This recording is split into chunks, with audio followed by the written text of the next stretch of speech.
Video like जरूर कर लीजिए और ऐसे वीडियो लगातार फ्री में पाने के लिए चैनल को तुरंत सब्सक्राइब कर लीजिए और बेल आइकन को जरूर टैप कर लीजिए ताकि आगे भी सारे वीडियो आपको मिलते रहे। यूट्यूब में फॉलो करते हैं तो प्लीज ये वाला फ्री टेलीग्राम चैनल जरूर ज्वाइन कर लीजिएगा। सारे नोटिफिकेशन सारे अपडेट यहीं पे आते हैं, ध्यान रखिए। नमस्कार दोस्तों, एग्ज़ाम प्रिपरेशन में मैं प्रियंका एक बार फिर से आप सभी का स्वागत करती हूँ। आज हम लोग इंडियन पॉलिटी की क्लास में नियंत्रक महालेखा परीक्षक के बारे में पढ़ेंगे। Controller and auditor general of India, जिसे कैग कहते हैं। ये क्लासेस आप डेली दोपहर 1 बजे मेरे साथ देख सकते हैं, जिसमें हम लोग सब्जेक्ट वाइज सीरीज़ चला रहे हैं। और आप देखेंगे इससे पहले भी 2 सब्जेक्ट कंप्लीट हो चुके हैं, प्लेलिस्ट में क्लासेस एडेड हैं, आप उनको देख सकते हैं। ये सामान्य सी जानकारी के साथ आपको क्लासेस दी जा रही हैं जो आपके एग्ज़ाम में प्रश्न जिनसे बन जाते हैं। अगर आप इनकी डिटेल एनालिसिस के साथ वीडियो देखना चाहते हैं, PDF नोट्स प्राप्त करना चाहते हैं या फिर फुल पेड कोर्स लेना चाहते हैं तो इन दिए गए नंबर्स पे आप कॉल या मैसेज करके जानकारी ले सकते हैं। अदरवाइज़ गूगल प्ले स्टोर से आप स्टडी फॉर सिविल सर्विसेज का ऐप ज़रूर डाउनलोड कर लें, सारी इन्फॉर्मेशन वहाँ पर मिल जाएगी। जो भी आप कोर्स परचेज़ करना चाहते हैं, जिसकी भी आप प्रिपरेशन कर रहे हैं, जैसे कि अभी RO का एग्ज़ाम होने वाला है, डेट अनाउंस की जा चुकी है और UP PCS का उससे भी पहले है, तो इन एग्ज़ाम्स की प्रिपरेशन के लिए आप वहाँ पर कोर्स देख सकते हैं। इसके लिए आप ऐप को डाउनलोड करेंगे और जो भी कोर्स परचेज़ करेंगे, ज्ञान सर कूपन कोड है, अप्लाई करते ही 20% का डिस्काउंट भी मिल जाएगा। फुल स्टडी मटेरियल दिया जा रहा है, उसमें PDF नोट्स हैं, वीडियो रिकॉर्डेड क्लासेस हैं, डेली प्रैक्टिस कराई जाती है। और आप देखेंगे test series, mock test, full length test, ऐसे टेस्ट आपको मिलेंगे जो लेटेस्ट ट्रेंड और पैटर्न को फॉलो करते हैं, जो अभी एग्ज़ाम में पूछा जा रहा है, ना कि आप पिछले ही पेपर्स को फॉलो करेंगे जो अब एग्ज़ाम में नहीं पूछे जाते हैं। तो ये आपकी कोर्स से रिलेटेड जानकारी है। और UP पुलिस कांस्टेबल के लिए आपको ज्ञान सर एजुकेशन ऐप से कोर्स लेना होगा, जो कि अभी बहुत जल्द ही आपका एग्ज़ाम होने वाला है। मात्र 100 रुपये में आपको UP पुलिस कांस्टेबल का पूरा कोर्स मिल जाएगा और मात्र 50 रुपये में आपको टेस्ट सीरीज़ भी अवेलेबल है। चलिए आज की क्लास देखते हैं, जिसमें हमें नियंत्रक और महालेखा परीक्षक के बारे में जानना है। तो सबसे पहले ये जान लीजिए इनकी नियुक्ति कौन करता है। तो इनकी नियुक्ति राष्ट्रपति द्वारा की जाती है और इनको भारतीय संविधान के अनुच्छेद 148 में स्वतंत्र पद की व्यवस्था दी गई है, जिसे संक्षेप में महालेखा परीक्षक कहा गया है। यह भारतीय लेखा परीक्षण और लेखा विभाग का मुखिया होता है। अब इनका कर्तव्य क्या होगा? तो इनका कर्तव्य वित्तीय प्रशासन के क्षेत्र में भारत के संविधान और संसद के कानूनों को बनाए रखना है। यही कारण है कि डॉक्टर भीमराव अम्बेडकर ने कहा है कि CAG अर्थात जिसे आप कैग बोलते हैं, कैग भारत के संविधान के तहत सबसे महत्वपूर्ण अधिकारी होगा। वह भारत में सरकार की लोकतांत्रिक व्यवस्था की एक कड़ी है। अन्य सर्वोच्च न्यायालय, चुनाव आयोग और संघ लोक सेवा आयोग हैं।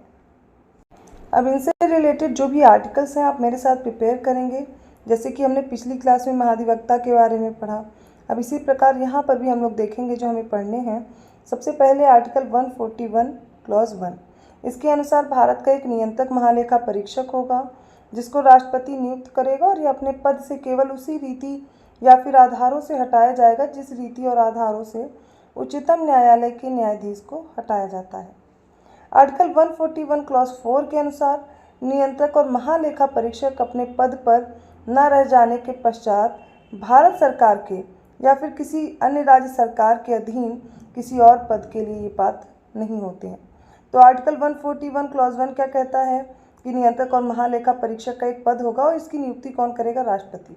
हटाया कैसे जाएगा? तो जैसे सुप्रीम कोर्ट के न्यायाधीश को हटाया जाता है, सेम वही रीति अपनाई जाएगी, सेम उसी प्रकार की प्रक्रिया होगी, तब इनको हटाया जा सकता है। उसके बाद अगर ये अपने पद पर नहीं रह जाते हैं, उसके बाद भारत सरकार या किसी अन्य जो राज्य सरकार है इनके अधीन कोई भी पद ये धारण नहीं करेंगे। या अपनी नियुक्ति से 6 वर्ष या फिर 65 वर्ष जो भी पहले होगा उसकी आयु तक पद ये धारण करते हैं। मतलब अगर ये 6 वर्ष इनका कार्यकाल है पूरा हो जाता है तो पूरा 6 वर्ष, अगर इनकी 65 वर्ष आयु पहले पूरी हो जाती है तो बस उतने ही समय तक ये अपने पद को धारण करेंगे। संसद के दोनों सदनों द्वारा विशेष बहुमत के साथ उसके दुर्व्यवहार या फिर अयोग्यता पर प्रस्ताव पारित कर इसे पद से हटाया जा सकता है। इसी को लोक लेखा समिति का आँख व कान कहा जाता है। अगला आर्टिकल आ जाता है 151 क्लॉज 1। इसके अनुसार भारत के नियंत्रक महालेखा परीक्षक के संघ के लेखाओं संबंधी प्रतिवेदनों को राष्ट्रपति के समक्ष प्रस्तुत किया जाएगा, जो उनको संसद के प्रत्येक सदन के समक्ष रखवाएगा। आर्टिकल 151 क्लॉज 2 के अनुसार क्या होगा? नियंत्रक और महालेखा परीक्षक के किसी राज्य के लेखाओं संबंधी प्रतिवेदनों को उस राज्य के राज्यपाल के समक्ष प्रस्तुत किया जाएगा जो उनको राज्य के विधानमंडल के समक्ष रखवाएगा। नियंत्रक और महालेखा परीक्षक भारतीय परीक्षक कर्तव्य, इनकी शक्तियाँ, सेवा शर्तें, यह अधिनियम 1971 को प्रभावी बनाया गया है।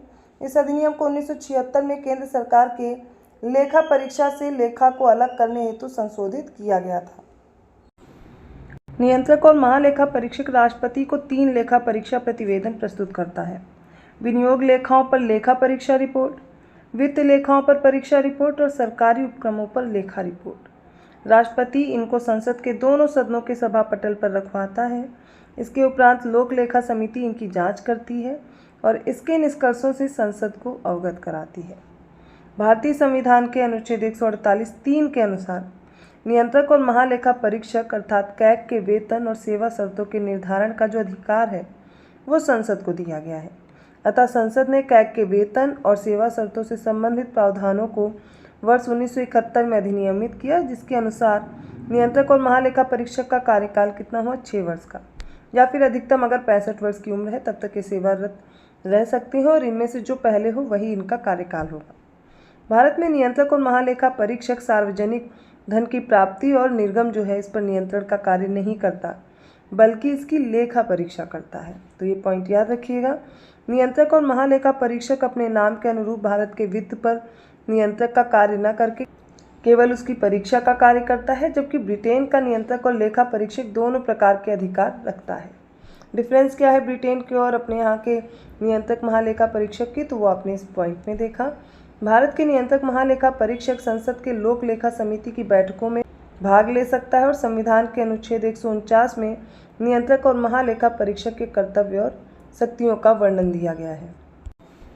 लोक वित्त सरकार के वित्तीय क्रियाकलापों का अध्ययन होता है, जिसके अंतर्गत सार्वजनिक व्यय, लोक राजस्व, सार्वजनिक ऋण, वित्तीय प्रशासन, संघीय वित्त आदि आते हैं। और लोक वित्त का जो संबंध है वो व्यावसायिक बैंकों के कार्य निष्पादन से नहीं होता है। तो लोक लेखा समिति की कार्यवाही मध्यस्थता नियंत्रक और महालेखा परीक्षक कैग करते हैं। इस प्रकार वे इस समिति के मित्र और मार्गदर्शक होते हैं। भारतीय संविधान के तहत नियंत्रक और महालेखा परीक्षक संघ और राज्यों की लोक निधियों से सभी व्ययों की लेखा परीक्षा करता है, अतः उसे लोक निधि का अभिभावक भी कहा जाता है। अब हम लोग भारत के नियंत्रक और महालेखा परीक्षक के कुछ कर्तव्यों को देखने वाले हैं, जैसे कि कैग भारत की संचित निधि, प्रत्येक राज्य की संचित निधि और विधानसभा वाले केंद्र शासित प्रदेश के सभी खर्चों से संबंधित खातों का ऑडिट अर्थात लेखा परीक्षा करते हैं। कैग भारत की आकस्मिकता निधि और भारत के लोक लेखा के साथ साथ प्रत्येक राज्य की आकस्मिकता निधि और लोक लेखा से होने वाले सभी व्यय का ऑडिट करते हैं। कैग केंद्र सरकार और राज्य सरकारों के किसी विभाग के अनुरक्षण के अधीन सभी व्यापार, विनिर्माण, लाभ और हानि लेखों, बैलेंस शीट और अन्य सहायक लेखों का भी ऑडिट करते हैं। कैग का अन्य कर्तव्य आप देखेंगे तो कैग केंद्र या राज्य के राजस्व से पर्याप्त रूप से वित्त पोषित सभी निकायों और प्राधिकरणों या फिर सरकारी कंपनियां हो गई, अन्य निगम या निकाय हो गए, जब संबंधित विधियों द्वारा आवश्यक हो कि प्राप्तियों और व्यय का ऑडिट करते हैं। कैग किसी भी कर या फिर शुल्क की जो शुद्ध आय का पता लगाने का कार्य है वो करते हैं, उसे प्रमाणित भी करते हैं। कैग का जो प्रमाण पत्र है इस मामले पर अंतिम माना जाता है और कैग संसद की लोक लेखा समिति के मार्गदर्शक, मित्र और दार्शनिक के रूप में कार्य करते हैं। तो ये हम लोगों ने आज देखा कैग के बारे में जो भी इम्पोर्टेंट आर्टिकल्स हैं या इनसे रिलेटेड जो भी प्रावधान है या इनसे रिलेटेड जो भी तथ्य आपके एग्ज़ाम में पूछे जा सकते हैं उन सभी को मैंने इसमें इंक्लूड किया हुआ है। आपको ये क्लास 1-2 बार रिपीट करके देखनी है। आप देख रहे हैं धीरे धीरे आपके टॉपिक के ज़रिए से आपके पूरे सब्जेक्ट कंप्लीट होते जा रहे हैं। तो पिछली क्लासेस तो फॉलो कीजिए ही, अभी जो पढ़ रहे हैं उन पे भी ध्यान दीजिए और ज़रूरत है बार बार रिपीट करने की। अभी आपको लग रहा है सिर्फ ये छोटी सी क्लास है, कोई फ़ायदा नहीं मिलने वाला, लेकिन जब एग्ज़ाम हुआ था तो पिछली बार भी और इस बार भी आपके लिए काफ़ी बेहतर साबित होगी। बस लगातार अर्थात रेगुलरिटी के साथ आपको इन क्लासेस को फॉलो करना है, चाहे वो रात वाली हो चाहे ये दोपहर वाली सब्जेक्ट वाइज सीरीज चल रही है। अभी भी ठीक ठाक समय है। अगर आप RO ARO री एग्ज़ाम देने वाले हैं, ऑलरेडी एक बार एग्ज़ाम दे चुके हैं तो दूसरी बार है ये आपका अटैम्प्ट, तो बेहतर होगा आप और अच्छे से रणनीति अपनाएं जिससे आप सिलेक्शन ले सकें और वो स्टडी मटेरियल अपनाएं जो आपके एग्ज़ाम में पूछा जाता है, एग्ज़ाम से रिलेटेड डेटा उसमें मिल जाए, ना कि आपको जो अच्छा लग रहा है कंटेंट अच्छा दिया गया। आपको सिर्फ उतना पढ़ना है जो आपके एग्ज़ाम के लिए सूटेबल हो, चाहे वो UP PCS का एग्ज़ाम हो और चाहे वो RO ARO री एग्ज़ाम हो, अदर स्टेट PCS के लिए भी इम्पॉर्टेंट हो जाता है। अगर ये वीडियो अच्छा लगा तो प्लीज़ लाइक कीजिए, चैनल को सब्सक्राइब कीजिए और लोगों को शेयर करते रहिए। अभी तक अगर आपने सब्सक्राइब नहीं किया, वीडियो देख रहे हैं तो प्लीज़ सब्सक्राइब भी ज़रूर कर लें। अदर वीडियोस का नोटिफिकेशन आसानी से मिल जाए तो बेल आइकन प्रेस करना मत भूलिएगा। आपको इन क्लासेस की PDF या अदर कोई कोर्स ज्वाइन करना है तो आप गूगल प्ले स्टोर से स्टडी फॉर सिविल सर्विसेज के ऐप को डाउनलोड करके कोर्स परचेज कर सकते हैं। कोई और समस्या है तो आपको नंबर्स मैंने बताए हैं, उन पर कॉल या मैसेज करके भी जानकारी ली जा सकती है।